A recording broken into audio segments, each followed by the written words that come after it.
What led up to me being Harry Palmer was I was in a restaurant with my best friend at that time, Terence Stamp, and Harry Saltzman, this famous producer, came into the restaurant at another table. He was very famous for producing the Bonds with Cubby Broccoli. And he sat down with his family, and then he saw me, and he sent a note over with a waiter. Would you have coffee with me at the end? And so I obviously said yes, you know. And then I sat down with him, and he said, do you know a book by Len Deighton called the Ipcress File? And I said, yes. I said, I'm halfway through it. He said, do you like it?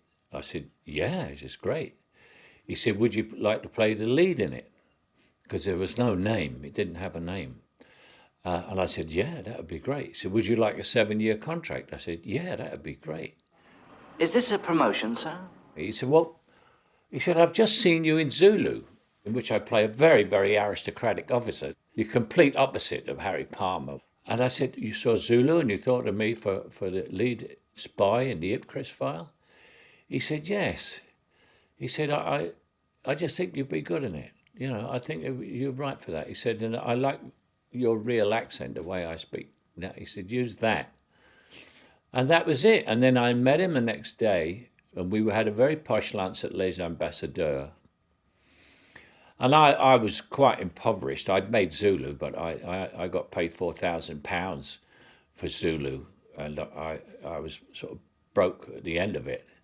And so this was this incredible opportunity. And I mean, the first year of the contract was 100,000 quid or something like that, you know, which to me was like 12 million. And we were sitting in Les A having lunch. And he looked at me, and I'd never had lunch in anywhere like Les Ambassadeurs. It was very, very posh.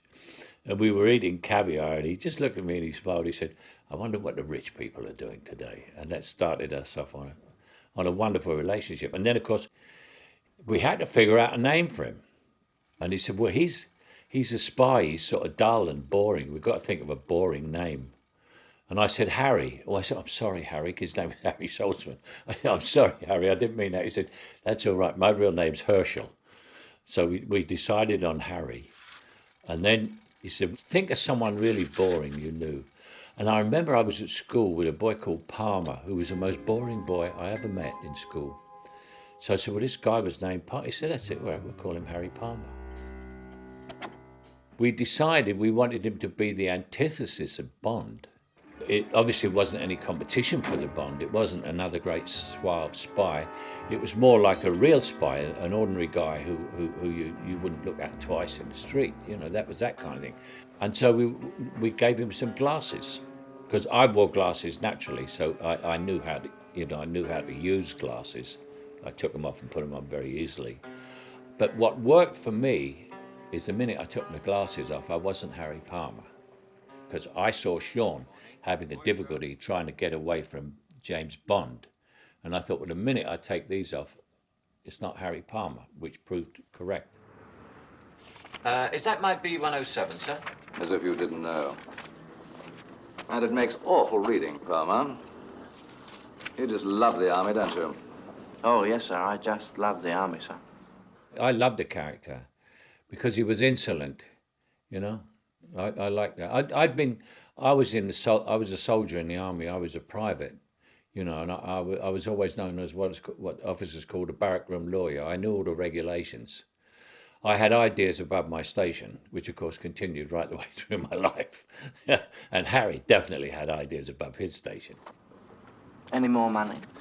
Let's see. You're on 1,300 pay and allowances. Yes, sir. I'll try and get you 1,400. Oh, thank you, sir. Now I can get that new infrared grill. Well, save your money. Where you're going, you won't have much time for cooking. Dolby works his men, and he doesn't even have my sense of humor.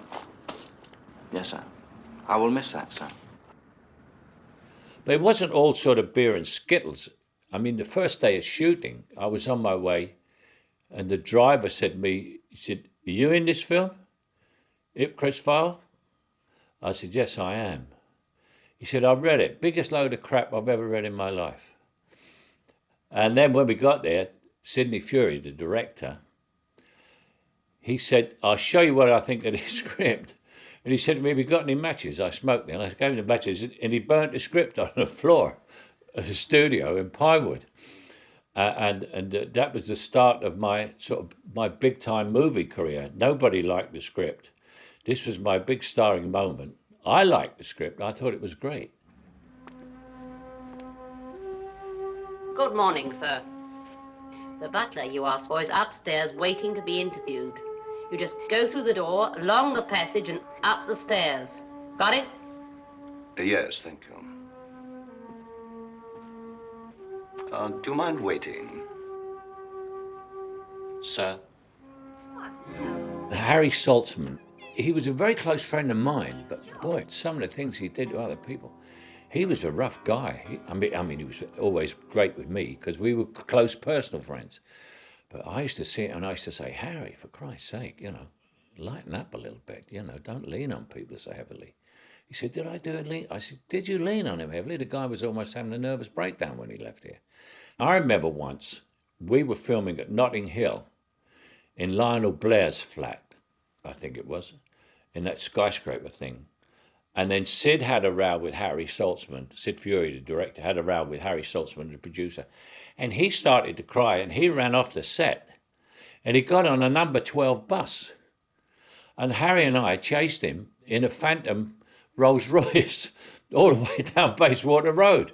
And we kept coming up beside the bus saying, stop, our director's on there. And the driver went, screw you. And anyway, we got him back and it all went very well in the end.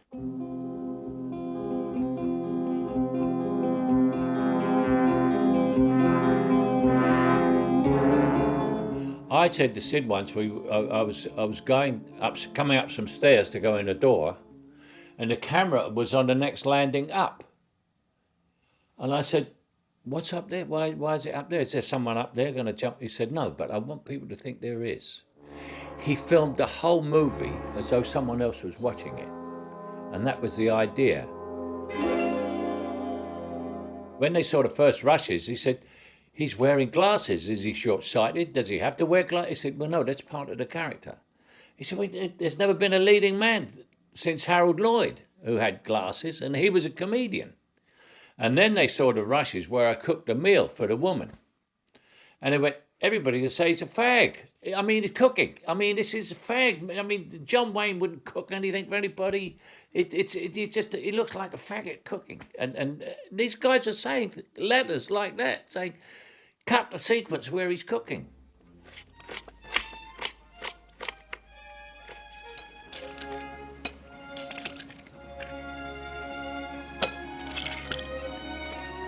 You're very professional. So are you. Also, if you see the picture, in my kitchen, there is a sort of dresser and everything with all recipes and menus and whatever on it. The recipes on it are old Len Deighton's because he used to have a column in The Observer, which was like a comic strip of recipes. Because Len Deighton, the writer of Ipcress File, he was a great cook. He was a smashing cook. Champignon. You're paying 10 pence more for a fancy French label. If you want button mushrooms, you could bet a value on the next shelf. I said to my housekeeper, last week I went to the cupboard, there were button mushrooms. I said, what have you got these for? I don't know, she said some dish she was doing, but it was obviously right. But button mushrooms, you just don't use button mushrooms. It's not just the label. These do have a better flavor. Of course. You're quite a gourmet, aren't you, Palmer? I learned a great deal from Harry about food because I was a foodie without Harry's money. So I used Harry's money to further my education because anytime Harry said, let's have dinner, I said yes, because I couldn't afford where we were going. Well, lunch at my club. We can walk there. Good bit of lunch at your club, is it? Not bad. The Dover soul's rather good. The relationships with the people were all great, and they were humorous. So, I mean, comedy is difficult, but that's what I liked about it. A lot of stuff was ad-libbed, I must say. A lot of the comedy lines, yeah. Thank you for a wonderful evening. Spare us the jokes, Palmer. I don't have Colonel Ross's sense of humour. Yes, I will miss that, sir. Well, a lot of the torture being on your own, showing the agony of it and being very inexperienced and trying to hold the screen on your own entirely for quite a long time was tough and teaches you a lot of lessons very quickly. The Gestapo and the MVD used to beat a man for months to get him to this state. But it's old-fashioned and crude. So slow. The cameraman, Otto Heller. Otto was a German Jewish refugee. And I said, what year did you come to England? He said, 1939. I said, 1939? I said, blimey, how did you get out? He said, that's so late. He said, well, I didn't believe it. He said, my crew, you know, my camera crew, he said they were all Germans. None of them were Jewish, he said, and they kept telling me to go. He said, and I said, no, this is great. Why am I, you know, let's keep it. We're movies, we're coming in, we're having a great time. He said, and then one day, he said, my camera operator came in an SS uniform. And he said to me, Otto, I've joined the SS. Will you go? I'm telling you, go. And he said, when do you go? He said, now. He said, I went to the toilet, I went out through the toilet window, and I never stopped running till I got to London. And that was Otto. And Otto would always come up with his light meter, you know, as a cameraman does, he read it. When he died, the light meter, they looked at it, and it was dead. He didn't know how to read it. It had never been of any use at all. But he'd seen he lit by eye only, but he'd seen other men, cameramen, being very technical, going, oh yes, F8, L11, whatever it is. And he bought a Duff one and pretended he was doing the same. You know, and he was an extraordinary man, extraordinary.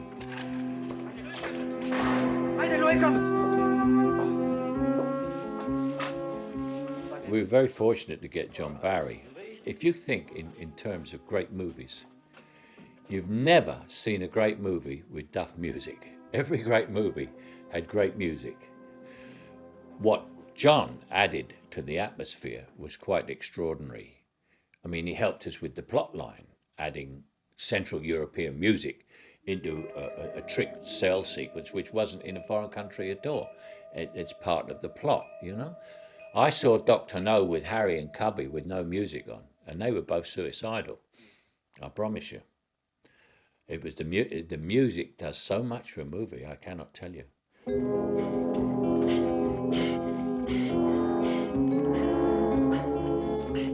I didn't have a contract where I could demand anything, you know, but Harry said to me one day, I'm putting your name above the title. And I said, well, thank you. I said, oh, that's fantastic. I said, do you think I was good in it? And he said, no. He said, it's just that if I don't think you're a star, who the hell else is going to? He said, I'll put your name up there anyway. I said earlier that Harry was rough and tough, you know, but he did some extraordinary things. One of the things he did with me is he had me for a 7-year contract. And Zulu came out, Aflie came out, Ipcress File came out. And of course, my money went through the roof that I was getting for a movie. And so the contract was a steal. And on my birthday, he gave me an envelope and I opened it and inside was my contract torn up. He'd completely freed me from that. Now, that's an extraordinary act for a movie producer, even for people who were nicer than him when you met them. But Harry was like that. You will forget all about the Ipcress File. You have forgotten your name. In truth, his name is Michael Caine, and no one will forget his name. Michael Caine. Lewis Gilbert said, I'm looking for a guy to play Alfie. Everyone had turned him down. Terence Stamp turned him down. Larry Harvey he couldn't find anyone to play Alfie. And Peter Hunt, who had edited Ipcress File, said, I know a guy. You know Michael Caine? He said, no. He said, I know this guy. He's in this movie I'm editing now. And he said, I shouldn't show it to you. We've got a rough cut. And he secretly showed Lewis Gilbert a rough cut of Ipcress File, which got me the part of Alfie. I remember in the 60s, someone said to me, what do you think of the 60s? It was extraordinary because Like everyone you knew became famous. I shared a flat with Terence Stamp, he became a movie star. You know, I shared a flat with John Barry, he became one of the greatest composers in the world. My barber, Vidal Sassoon, he became one of the world's greatest hairdressers. Even Terry Stamp's brother, who was like a 19-year-old Cockney guy, he didn't have any talent, and he came up west, stayed with us and all that, looking around, you know, and doing the 60s thing, which is getting bombed and chasing girls. And you thought, well, he's never going to get anywhere. And he came home one day, he said, I'm going to be a rock and roll manager. Oh, I said, oh, are you, Chris? He said, yes. I said, do you have a group? He said, well, that's the point. He said, we got a group. Me and my mate got a group tonight. They were in the pub. I said, what were they called? He said, The Who. And I mean, you know, I rarely tell these stories because everyone says, that Michael, you know, actors, what they're like, they exaggerate. He's such a bloody liar. He's making this stuff up. You couldn't make this up. You couldn't make it up. It was like the working class came out of this shell of being told who they were and being designated. The 60s was a whole working class thing of not saying we're going to storm the battlements and bring down the toffs and the snobs and put them on the guillotine and behead them. They said, this is our world. If you want to join it, okay. If you don't, we'll leave you behind. Goodbye. And that's what we did. They're all out there in their country houses going, I wonder what happened to all those servants who used to doff their hats to us. What are you doing here? You're not due on for hours yet. Ross wants you. So old Muggins here has to come down and relieve you. What does he want? Did he tell you? No. Didn't he say anything? Yes. I'm in his full confidence, I am. Blast you, and blast old Ross. You know what? No, what? You've got some wiping to do. That tape's still running. Good morning. Ipcress File is a very good movie that stands the test of time. You find things that you've forgotten, you know. We did Funeral in Berlin, and then we did The $1 Billion Brain. And Funeral in Berlin was great. I enjoyed it in Berlin so much, and I liked the picture. And then we got into Finland and the snow with Ken Russell, and that didn't work out so well. Ken was more of a classical picture maker than a thriller maker. It was the wrong type of movie for Ken. But Guy Hamilton directed Funeral in Berlin, and he, of course, was the sort of upper crust Harry Palmer. He was the James Bond character, really. And he directed... I was Harry Palmer being directed by James Bond in Funeral in Berlin. But I enjoyed all three of them, and they all had a life. There was one that Len did that I always wanted to make, and it could be made, but I love the title. It was set in Paris, and it was called An Expensive Place to Die. It was a wonderful book. I mean, we never. That was the main regret that I had about the whole series. Ipcress File was extraordinarily important for me. The first review I read was, here we have 003.5, you know, and I went, oh, shoot. But then there was an extraordinarily good review. And I read this review, and I knew that I had a career in movies, in leading characters, if not the star role. And I knew I had a future.